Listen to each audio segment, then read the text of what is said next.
Good evening, everybody. I hope everybody's had a great day.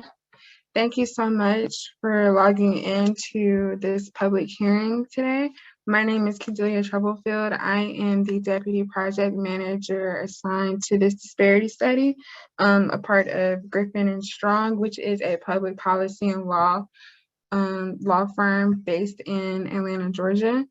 Also on the call, I have joining with me Ms. Tammy Martin and Ms. Vanessa Powell, who are a part of our local subcontractors who will also be facilitating this public hearing tonight.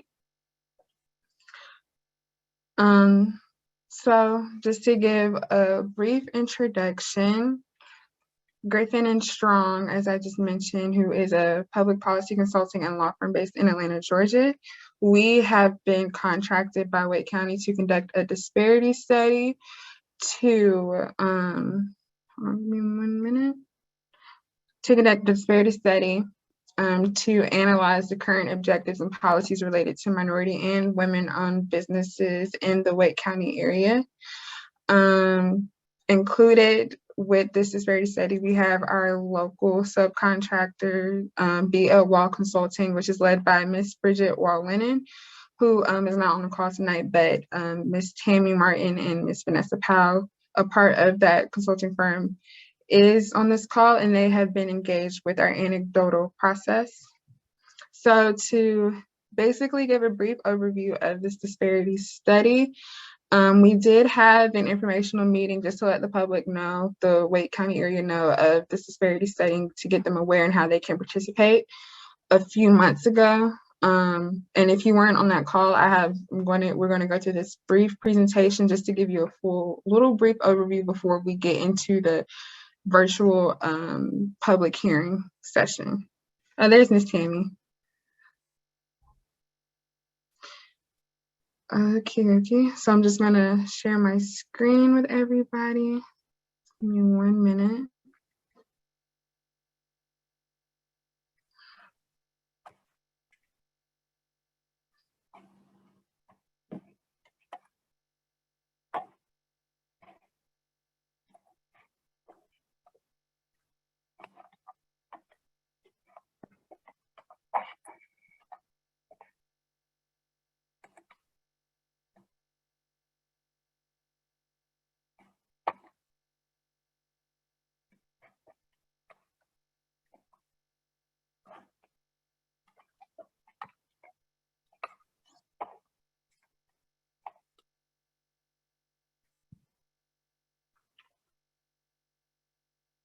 Okay, can everybody see my screen?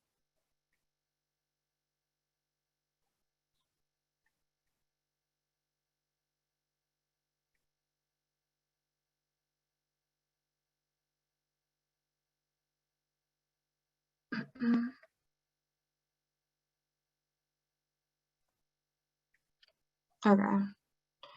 Just give it, my computer can be a little bit slow sometimes, so just give me a few minutes for it to come up. Let me stop and then try again.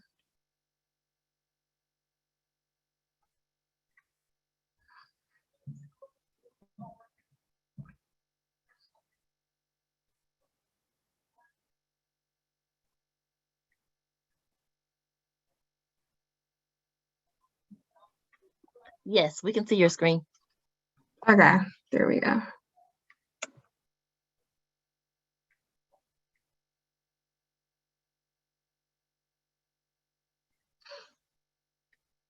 Okay, so as I've already stated, welcome to this virtual public hearing today, which is a part of the Wake County Government Disparity Study, which will be released finished sometime next year in 2023.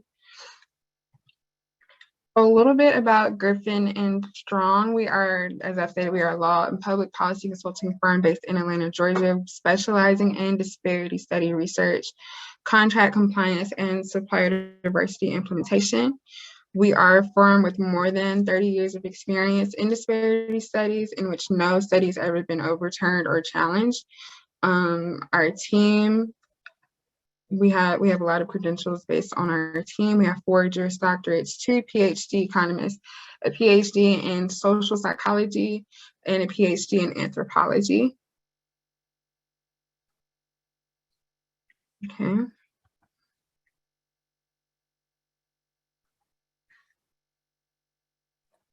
Ms. Tammy, are you good to I start? am, Okay. Yes, ma'am. and I apologize for being logged in twice, but one computer doesn't seem like it's working, but I am here. Good evening, everyone. I am going to take over this small portion here and talk about exactly what is a disparity study. And I am going to read the slide simply because some folks are viewing on their phones and may not be able to see the slide completely.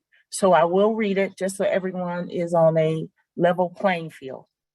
A disparity study is an objective research tool that determines whether there are disparities in a governmental agency's procurement activities of certain groups, and if such disparities are statistically significant and likely caused by the race and gender status of the majority owner or owners. Disparities are determined through quantitative, statistical, and qualitative anecdotal evidence, as well as an examination of current policies and procedures. So basically, what this slide is saying in a shorter sentence or two is that a disparity study is not a subjective thing. It's based on interviews, data, strong data, clean data. So during a disparity study, we really work very diligently to have clean data to do the final study and final report.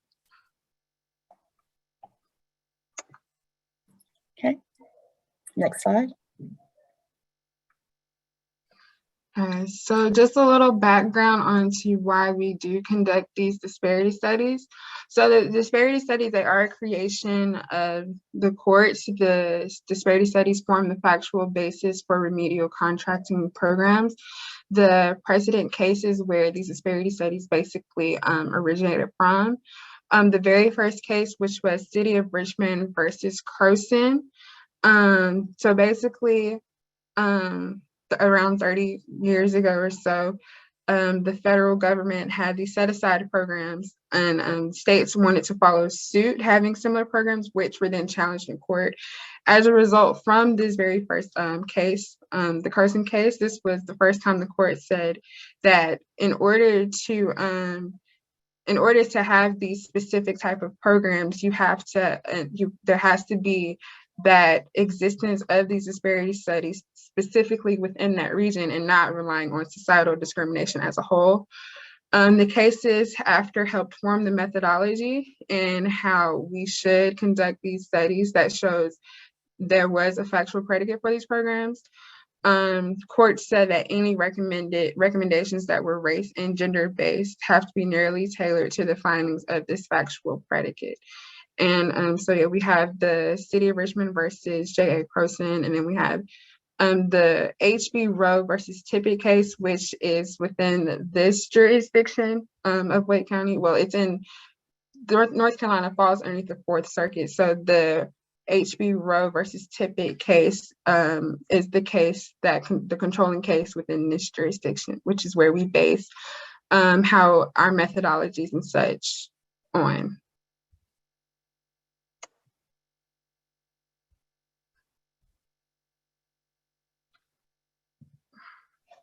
Okay, just a little bit about the process. And you see the various steps that actually go into the process.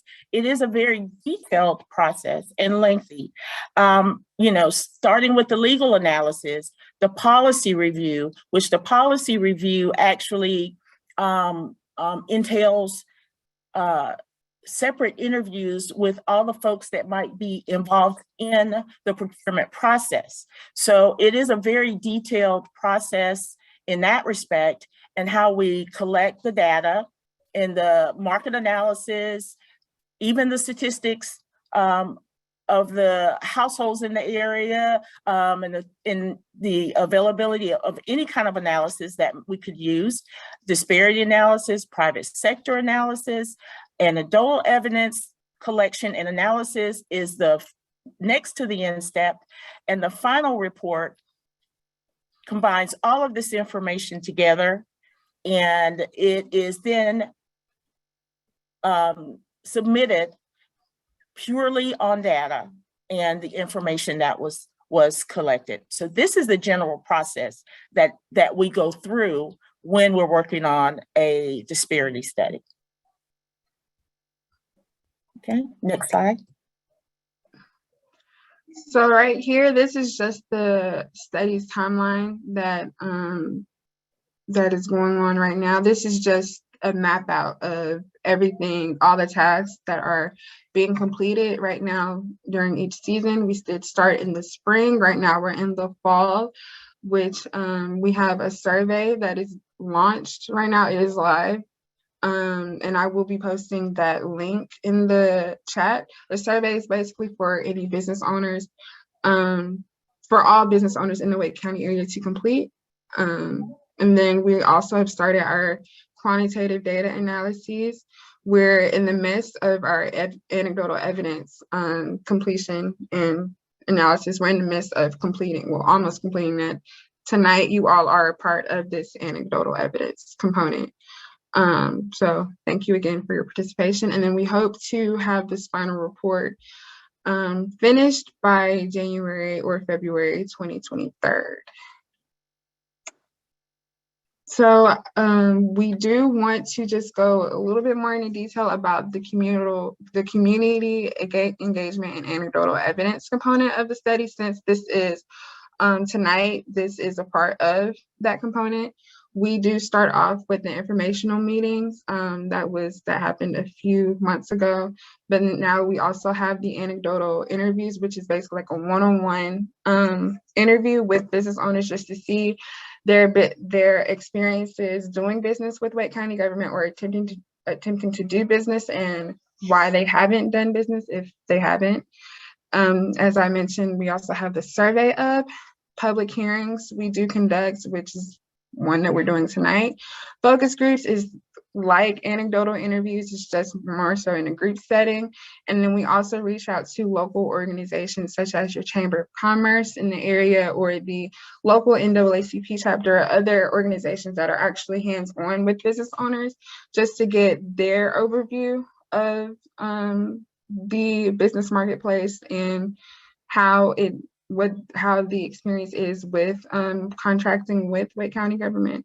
And then also we encourage all others, if they do not want to participate in the public arena, we encourage people to email us and leave any comments anywhere on our social media, and also check out our website on the study. And we want to talk about this more just to let you all know that it is extremely important for us to reach out to the community. Even though that most of this disparity study is set on quantitative data, it's important for us to reach out to the business community so we can actually put a story to those numbers, and it helps us understand the community more and what should be better, if anything needs to be better. It helps us understand and form and create those recommendations if Wake County government needs any.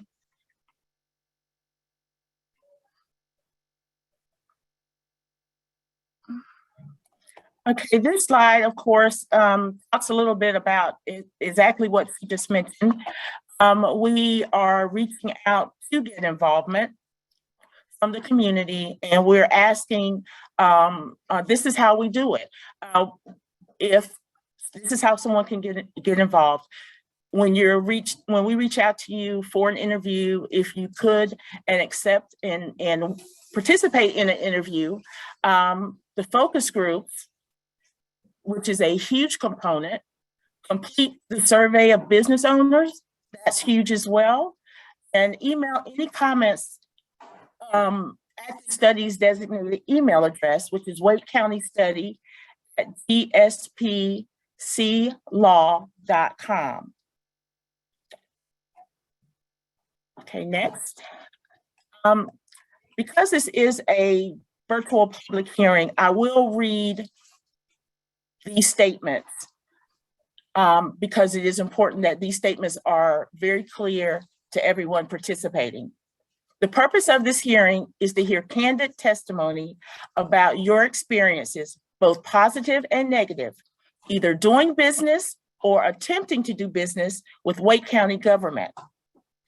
Everything said during this hearing will be available for public record, but our final report will not publish the names, business names, or other affiliations of individuals who give testimony. We are not soliciting questions, but commentary only. Additionally, we will not be responding to questions or commentary other than to try to gain additional clarity to your comments. Public comments, and when you're providing those public comments, please begin by stating your name and business name clearly for the record before beginning your testimony. Okay. And here we go. And we definitely invite you to connect with us through any of the social media. Reach out to us. We're here to gather the information the best way possible. So thank you so much for being here again this evening. At this time, I would like to open up the conversation and would love to hear any comments that you feel are important in this research.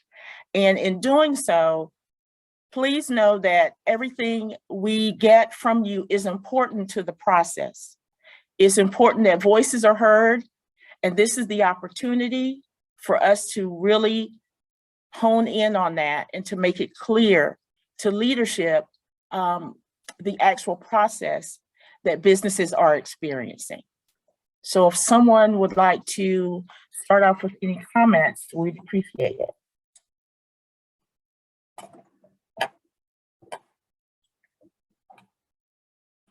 Has anyone attempted to do business with the county and not been successful? Has anyone done business with the county and been successful? Were there any situations, any experiences, positive or negative, that may have prohibited you? All of these questions or comments pertaining to this kind of information is really important. Well, good evening to Tammy and all. I am Christy Talley, the owner of KD7 Enterprises Incorporated. I will admittedly say that I'm a bit distracted this evening because of all of that's going on here in Raleigh, trying to keep the air out for our friends that are possibly suffering through this horrific situation that's occurred. So yeah, I'm a bit distracted because of that. But what I will say to your question, Tammy, is that years ago I did have work with Wake County government. I wanted to jump on this call because I've been getting the emails, wanted to support that. I think I sat in on some in-person studies years ago prior to the pandemic. It seems like I recall them being at Chavis or so. So anyway, I just wanted to kind of find out what this process was going to be about and determine maybe if Wake County has changed their processes or what have you. So that just, you know, is what brings me to this virtual convening that you all have brought us to this evening. Okay, good evening, Christy, and it's wonderful that you're on because you are a very strong voice in the community and a trusted voice in the community. So I really appreciate that you're on. Thank you. And I am distracted myself because my neighborhood backs up too. I am less than 2 miles away. Oh my goodness. From the drama. Well, I'm glad you're safe. Yes, and but you may hear helicopters, so I apologize in advance if you hear them because they are circling. So prayers needed for the folks that are going through this right now. Christy, it's great that you're on, because this is, after this study, it will determine if changes to the process need to be done, what changes may need to be done, what can be improved, if anything, what's been working, what's not working. So that's the importance of this virtual event. And also, if you think of something after tonight, please feel free to reach out to us and give us that information if you think back on something that was particularly helpful for you or not so helpful for you. So please don't limit yourself to just tonight.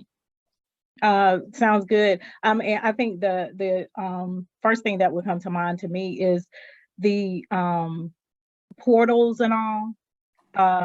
Are they readily accessible, with Wake County government? And is there a way to, maybe sign up for alerts, if there are RFPs, active RFPs and things of that nature for business owners? And I'm asking this kind of for the collective as well, if there are opportunities to, like I said, for businesses to sign up to receive alerts when certain opportunities are available, or is, what is that process? I'm not sure that that's extremely clear, and maybe I just haven't been plugged in enough at the, at the county level to know kind of if they've streamlined a process or gotten one that's particularly in place. Okay, thank you. That's wonderful input. Okay. All righty. Anyone else have something they'd like to say?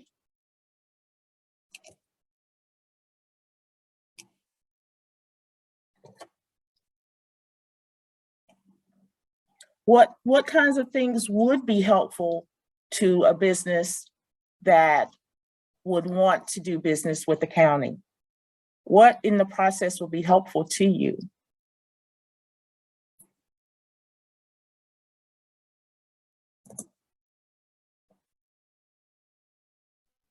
Good evening, everyone. This is Talitha Batts. I'm the director one of the directors over at the Research Policy and Impact Center at the National Institute of Minority Economic Development in Durham. And we have several, I personally am not here representing small businesses, but we do work with small businesses, specifically in the policy area. And some of the feedback that I have heard several times is working with them to get bonded and insured. A lot of the RFPs are requiring that the small businesses be bonded and insured at a certain level. And then from a minority perspective, that may be a little bit more difficult because of possible credit issues or lack of access to capital, as and things of that nature that we've kind of talked about year after year after year, as far as disparities go. But any outlook on the bonding and insuring small businesses, any feedback or information or education that you can give to help or assist people in that way would be greatly, really appreciated, I'm sure. Okay. That's great input. Thank you. You're welcome.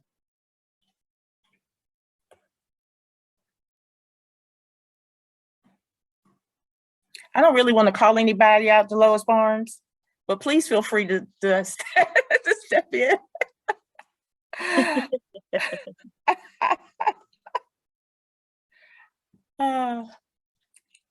And I mentioned her because she is also a very well-known and trusted voice in the community.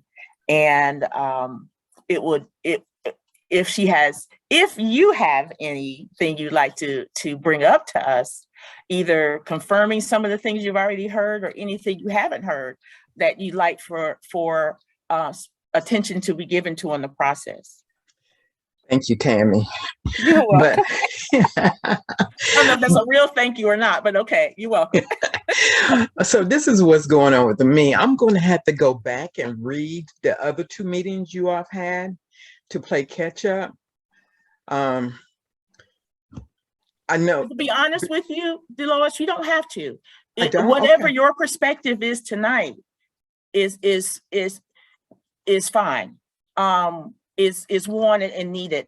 There's no need for you to catch up. And if you repeat something that's already been said, then that gives us even more concrete data to use. So Okay. please don't feel like you're behind at at all, because you're not. But whatever you say tonight is really important to us. So don't worry if you're repeating anything, because again, that gives us validity.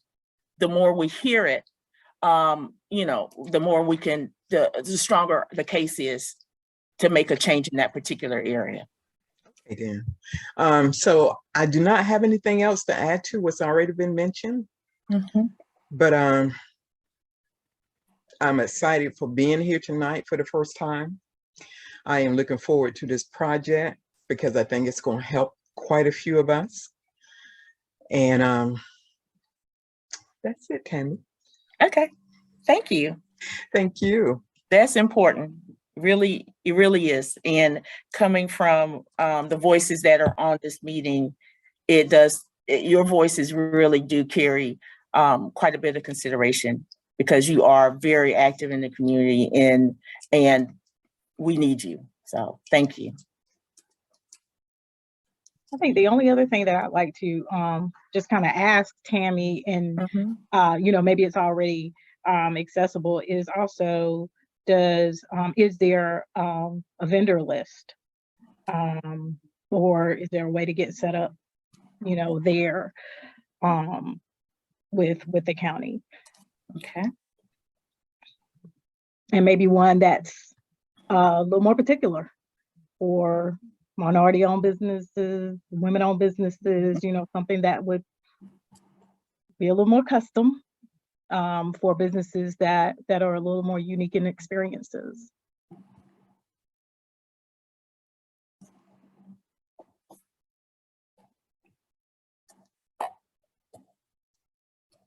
Okay. And I'll ditto that last comment that Christy just made. And when she says a little bit more specific in experiences,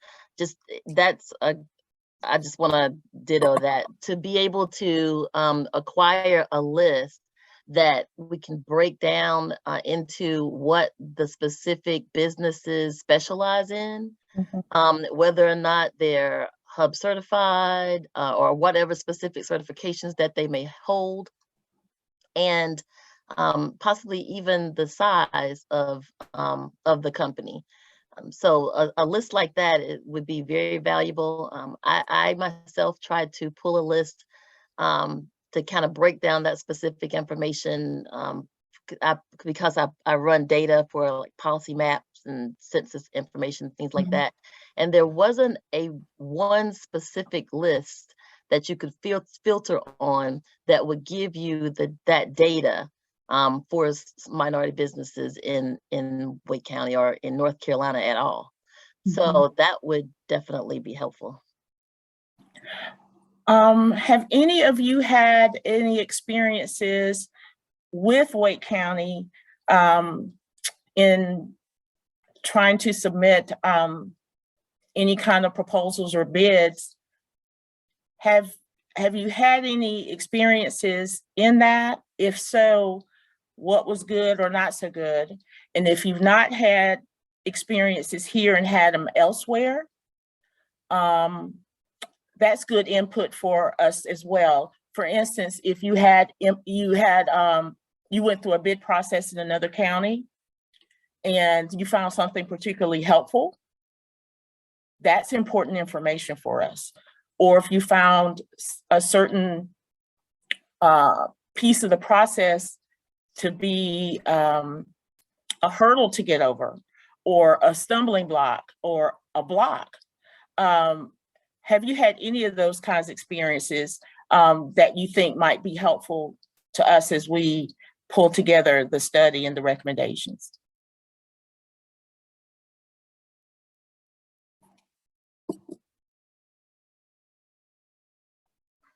This is Talitha again. I know that everything is now online, and I'm curious to know if there's anyone who owns a small business that has found that the new online process is a little cumbersome as far as submitting bids for RFPs. Okay.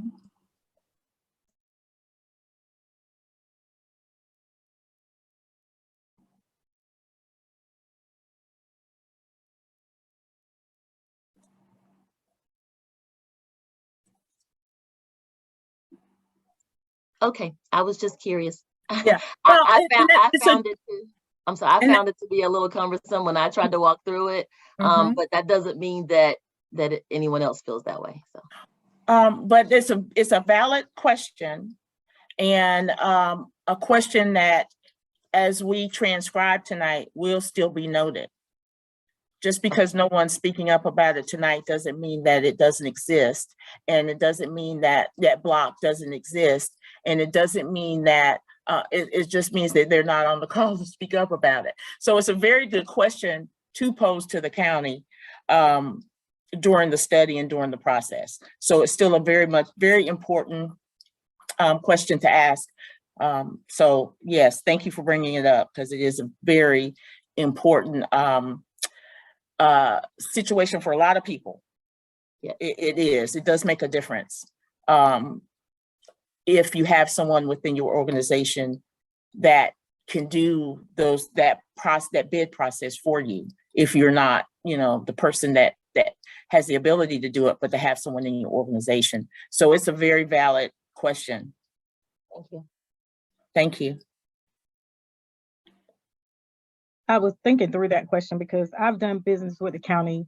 It's been several years ago, but it was school system. So I was trying to think if I'm kind of thinking, Tammy, and you may know that I think they were on 2 different systems. Are they? I don't know if it runs through the same system. It's been several years. That's why I'm a little bit reluctant to answer that question, because I would have to go back and pull what my experiences were with that person, because it's been several years ago with that one.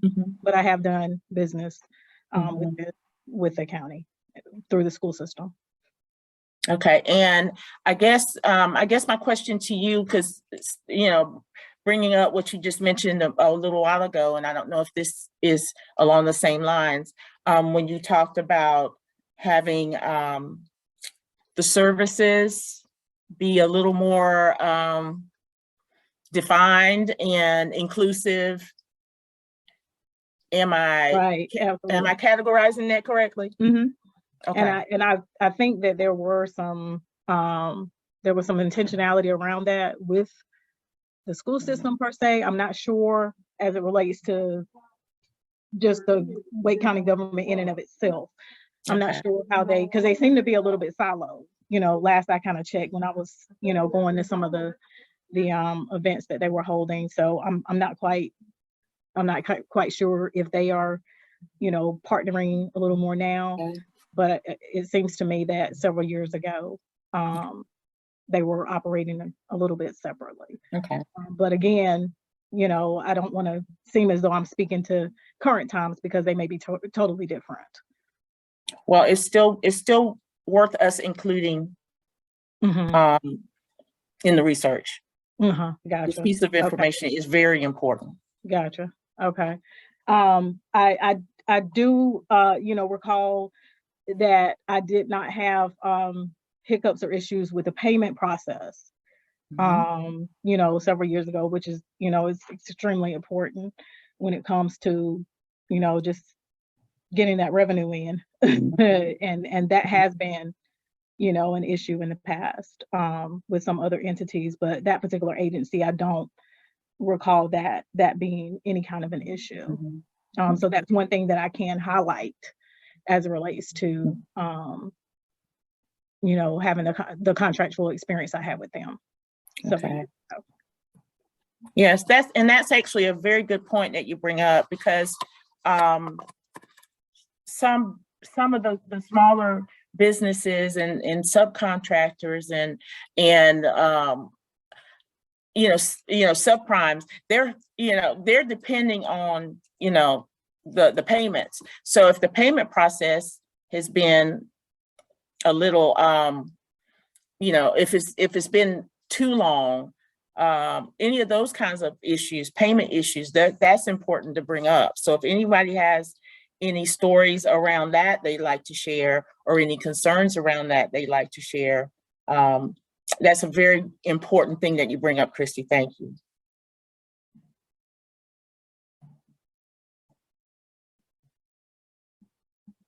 Have any of you been subcontractors before? A part of a larger project? Is that something that we could talk about, or you have any concerns about? Because, you know, some of the smaller businesses do end up being subcontractors. So that's an important piece for us not to miss.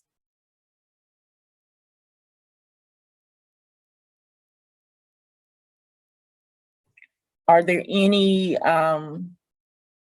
needs and since many of you work with other people, you know, opportunities, you know, are there opportunities for subcontractors and contractors, subcontractors, you know, are there any, is it important to have collaborations with other businesses? Is that even on the table for people? This is Talitha.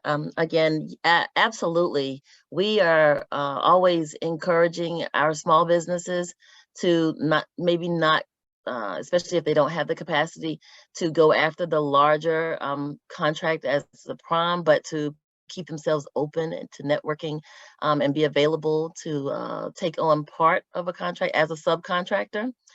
We've had many of our clients that have been subcontractors in deals at the airport, just wherever you can think of, successfully, which gave them an opportunity to get in the door, prove themselves as a small business, and then possibly, you know, as they grow and scale, to go after the larger contract as a prime on a different proposal. So yes, to answer your question, yes, that is a great way for small businesses to get in the door, to prove who they are, to access some income or some revenue as they scale and become more familiar with the business.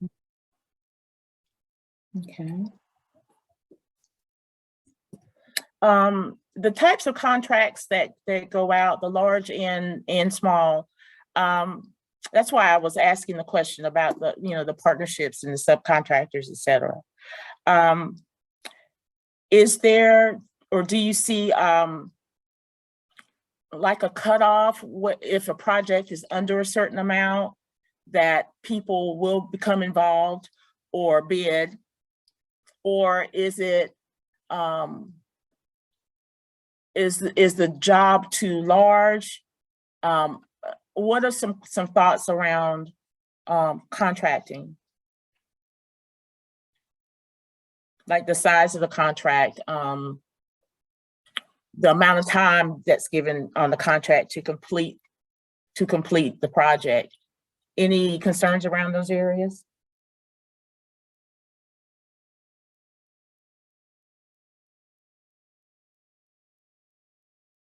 Well, We've going had to Talitha's first point, it seems like there may be some reluctance to take on some larger projects, given the total amount, with the impediments or the barriers to the access to capital.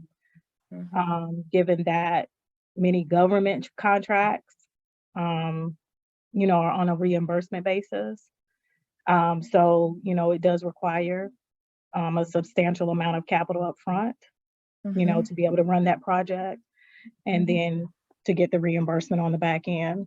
So, you know, the question becomes, can the business really manage that process? So some of the feedback that, you know, I have heard. And that that makes a lot of sense, Christy. You know, that's why I was brought up the question before of subcontracting,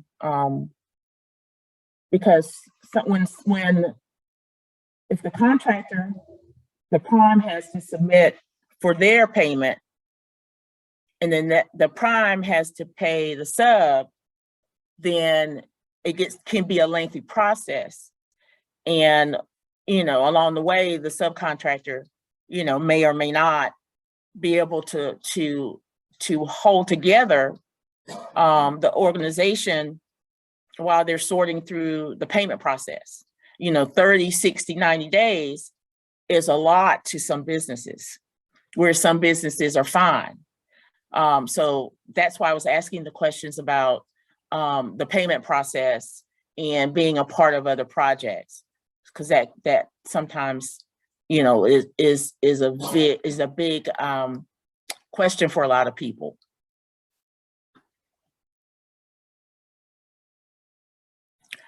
I see we've had some other people join us. Hello, Ms. Evelyn, glad to see you again. And Ursula, you've been on and you haven't said anything, so please feel free to jump in. And we just had someone else come on, Jason. So please, if anyone, this might even be a good opportunity for everyone to tell us what your businesses are.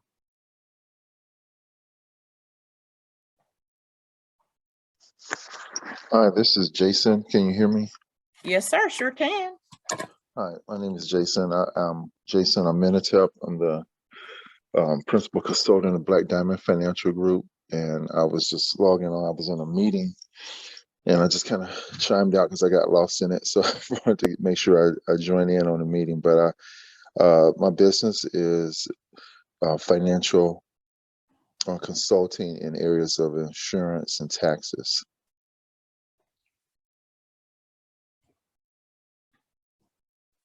And are your clients commercial or private citizen contracts or clients? Yeah, they're not commercial. They're primarily individual and small, medium businesses.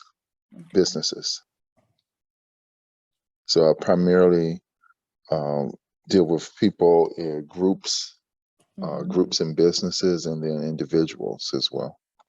Okay, great, thank you.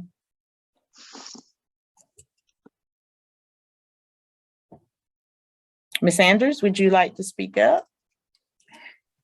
Our business is Southeastern Healthcare of North Carolina, and we primarily provide mental health services, outpatient psych rehab, and we also have a large can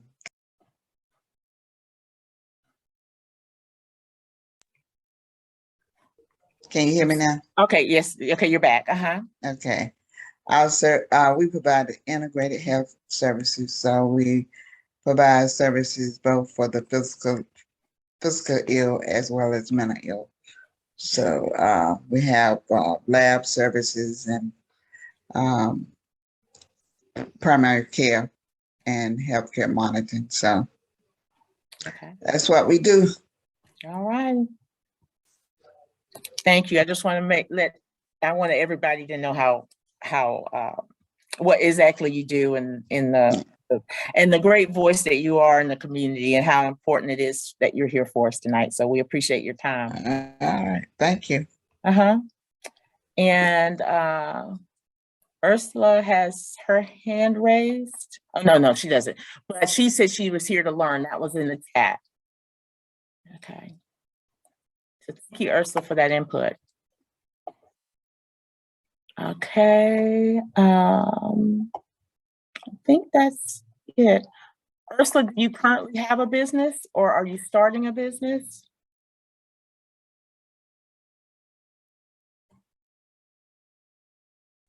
No, ma'am, to both. Okay, all right. Okay. Are there any other comments that you think might be helpful for, or any roadblocks that you've experienced in working with the county? If not even with Wake County, what are some of your other experiences? I think that's still important and a learning tool for the reference in the study that we're doing. Are there any experiences that you want to share, whether it's in Wake County or other counties? Well, one of the things that you mentioned about having upfront money to manage a large contract, and having to wait for receipts for reimbursement for receipts. That can be hard on small businesses. You know, your business is a certain size, so you try to maintain a certain amount of reserve capital. But if you're trying to administer a large contract that's larger than most of your services that you provide, then that can be it's very difficult for small companies. I did not realize that until we were awarded a large contract and having to wait as long for reimbursement. Now, I can't say with Wake County. Wake County's they don't give you cash advances like the state does, but at least their turnaround time for reimbursement is much better, and people are more reachable with the county, and you know, with the city, it's about on the same par as the state. There's a lot of changes going on with, especially the services that we provide up in the human services grants and things, and we still haven't gotten contracts that we were approved for from the city. Wow. Okay. All right. But that is something that the county seems to do well, or pretty well. Better. Okay. Now they were they went past the start year July 1st, but within July they had the contracts out and fully executed. So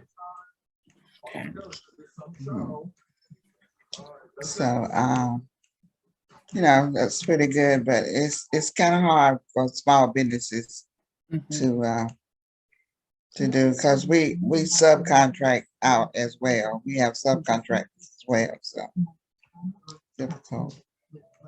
Okay. Okay. That's good information.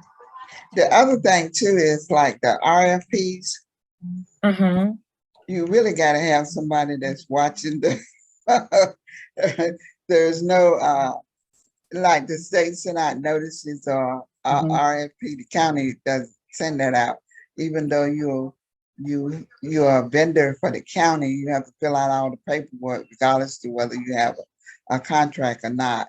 They don't notify, so you got to have a person designated just to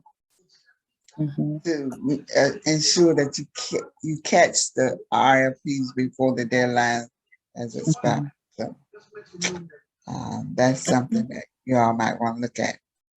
Okay, thank you. That's very good feedback. That's very important. Okay, thank you. Thank you. Are we scheduled till 8 o'clock? How long are we scheduled?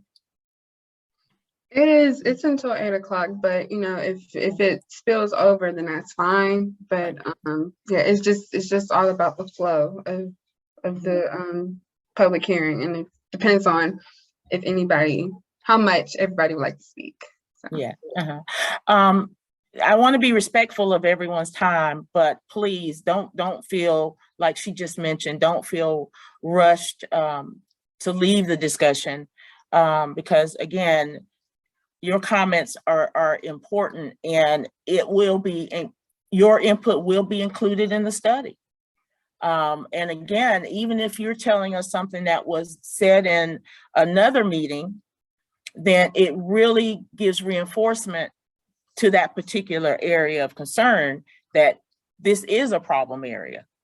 So whatever you have to contribute, we will certainly take into consideration tonight and include it in the report. So please feel free to you know, I don't think anything's too far out there for you to bring up to us, and it may seem small to you, but it may be the difference for another business, especially if it's included in the report and becomes a recommendation.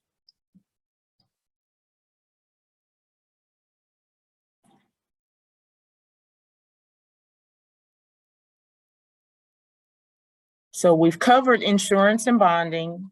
We've talked about vendor notices. We've talked about payment procedures. Is there anything else that might be helpful in the process?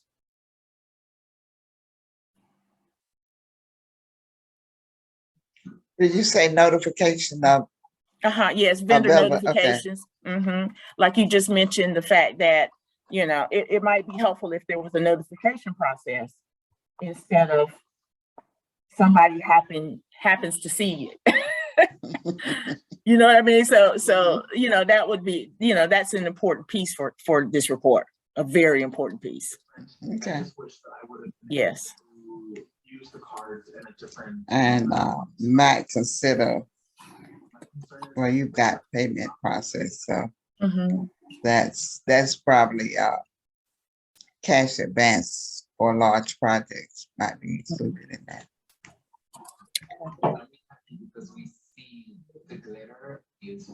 Okay. Again, we're not restricted to tonight.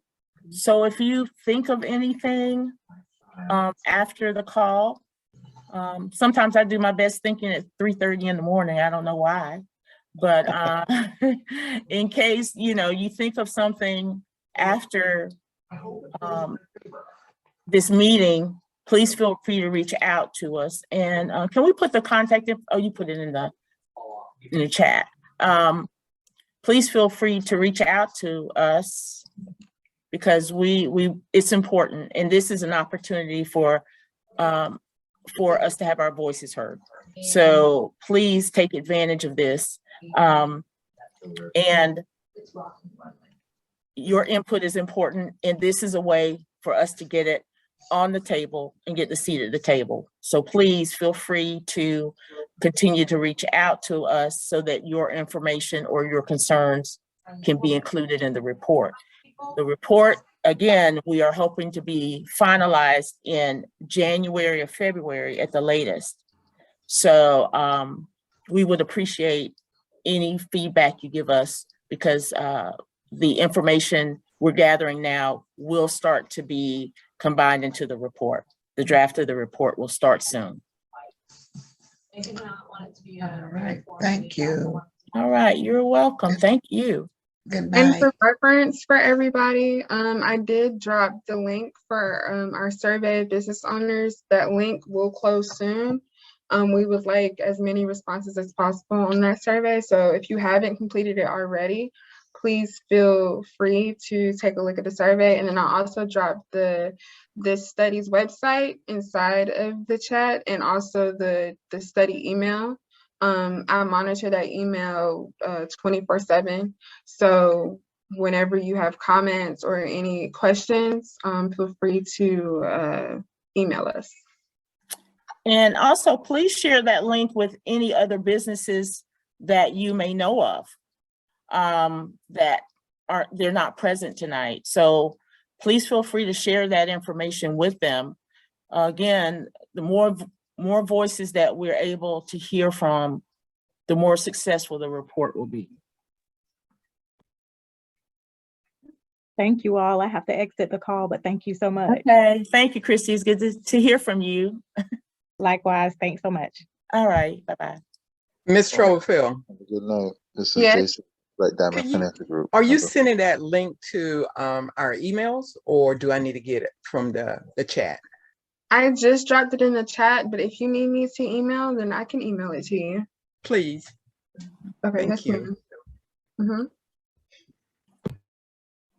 All right, Jason, since you came on a little late, please, if you think of anything that would be helpful to you as a business, to do business with the county, it will, please feel free to drop us that information. We're looking for any information. If you've tried to do business with the county and you weren't successful, or if you have not tried, why haven't you tried? So any information that you want to share with us is important. So we would appreciate it. Absolutely. Where do you want me to send like that, to an email or to a link? The email is in the chat. And I'm not sure how you found out about the meeting tonight. But however you found out, there's probably a way to get back to us via that. But the information is in the chat. And if you want an email to you, we can do an email to, it's not like it's a huge number of us on here. So we could do an email to everyone just to make sure you have the information. And then that way you can pass it along easily to someone else. Okay, absolutely. Okay. Oh, well, thank you. You're welcome. You're welcome. All righty. Well, thank you, everyone. And again, please feel free to reach out to us if you think of anything that we should consider, or, no matter how big or how small, it's important. So please don't edit your thoughts. Please make sure you send them to us. All right. Well, good night, everyone. Stay safe, and hope everyone's doing well. And hopefully these helicopters are going to they've slowed down, but they're still moving around. So hopefully this situation next to us is going to be resolved soon, if it's not already resolved. All righty. Okay. Good night, everyone. Good night. Good night.